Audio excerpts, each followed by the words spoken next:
আজি আমাৰ ৰাজ্যত আমি আৰম্ভ কৰা নিযুক্তিৰ প্ৰক্ৰিয়াৰ লগত আৰু ৮,২৫০ গৰাকী সমাহিত হ'ল।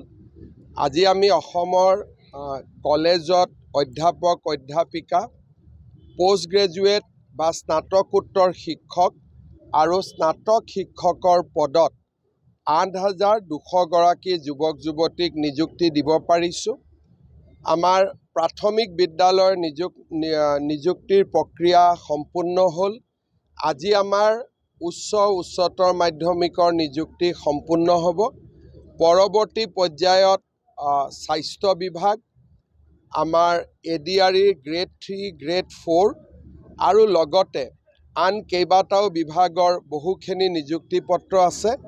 আমি এনেকৈ সপ্তাহে 10 দিনৰ মূৰত এখনকৈ মিটিং কৰি আমি দি যাম আৰু আমাৰ যিখিনি পৰীক্ষা শেষ হৈছে, প্ৰাৰ্থীসকল উত্তীৰ্ণ হৈছে, তেওঁলোকে সকলোৱে ডিচেম্বৰ মাহৰ ভিতৰত, নৱেম্বৰ-ডিচেম্বৰৰ ভিতৰত নিযুক্তি প্ৰক্ৰিয়া লাভ কৰিব। State government has announced during the 2021 that we are going to give 1 lakh fresh appointment in government. But today we have already crossed 1,36,000.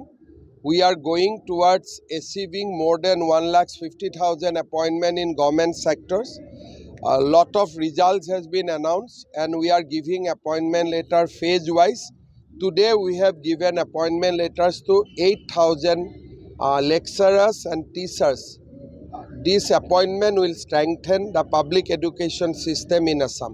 Would you please brief on the people arrested for making derogatory social media posts in Assam? As of now, we have arrested 17 people who have directly or indirectly lauded the Delhi bomb blast. We are taking a approach where it will be zero tolerance. We are examining over 100 social media posts right now, and wherever we have seen clear connection or clear encouragement towards the terrorism, we have arrested them and we will continue to arrest them till we crack the entire ecosystem in Assam. এতিয়া 3 গগৈ লগ লাগিছে 1 গগৈৰ বিয়া পতাৰ কাৰণে, গতিকে তেওঁলোকে সেইটো কাম কৰক। 3 গগৈ লগ লাগি এজন গগৈৰ বিয়া পাতিব খুজিছে, গতিকে বিয়া পাতাৰ কামত তেওঁলোক ব্যস্ত হৈ থাকক।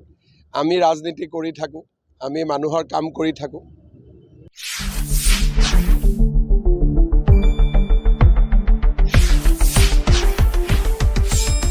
শুদ্ধ আৰু বিস্তৃত বাতৰিৰ বাবে চাই থাকক নিউজ ডেস্ক ৰিপোৰ্ট।